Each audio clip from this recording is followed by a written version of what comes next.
You can well see why the Ukrainian leadership would love the idea of joining the European Union by moving their, as it were, their weight into the western side of the continent by 2026, just a couple of minutes' time. But I think you feel that's completely unrealistic. Yes, it is somewhat unrealistic because in itself, accession to the EU is a very slow process. It takes a long time. And Ukraine was granted candidacy status without having gone through the painful process that it usually entails. It was a political sign, right, when it was granted that status. But the reality is that Ukraine is very far from being an eligible EU member state.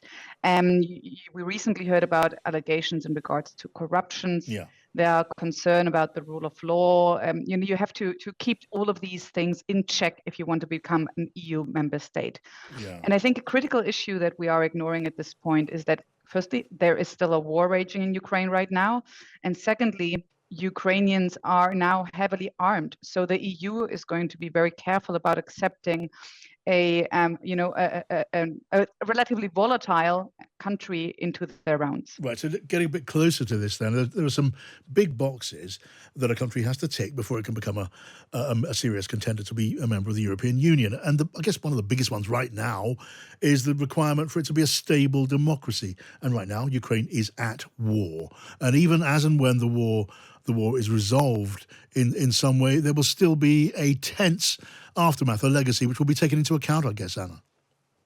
Yes, absolutely. That's a key issue here, right? But I mean, ultimately, these are unprecedented times. They call for bravery. They call for, a jump of faith, if you will.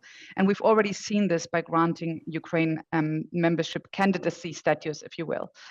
I think that what we're going to see is the EU leaders obviously want to continue to give Ukraine hope and something to fight for. And so while on paper it seems very unrealistic that Ukraine will join in the next 2 years, if there is a lot of process made on the Ukrainian side, if let's say the war ends very soon and you go into a very fast demilitarization and cleanup of the institutions, then I do think there would be political willingness to speed up the process. But it's a very difficult path down that road. And at the moment, it's not so straightforward. Yeah, some of Ukraine's nearer neighbours, as it were, in the European Union would like to see the process speeded up.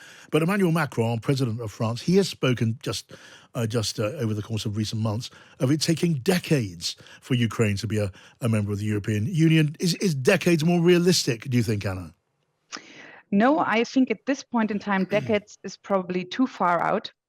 We have to remember when Macron made this comment. I believe this was in May last year. This was relatively shortly after the war, when there was still hope for relatively quick resolution of the war. And really, Macron was probably seeking not to add fuel to the fire and making Russia even angrier by allowing Ukraine to enter the EU very, very quickly. So I think we have to keep his comments in mind with this background, and not necessarily as a real outlook for Ukraine. We have come a very wrong way from there. Yeah, so not as distant as that, but still, I suppose, a discouraging picture in many ways for Ukraine.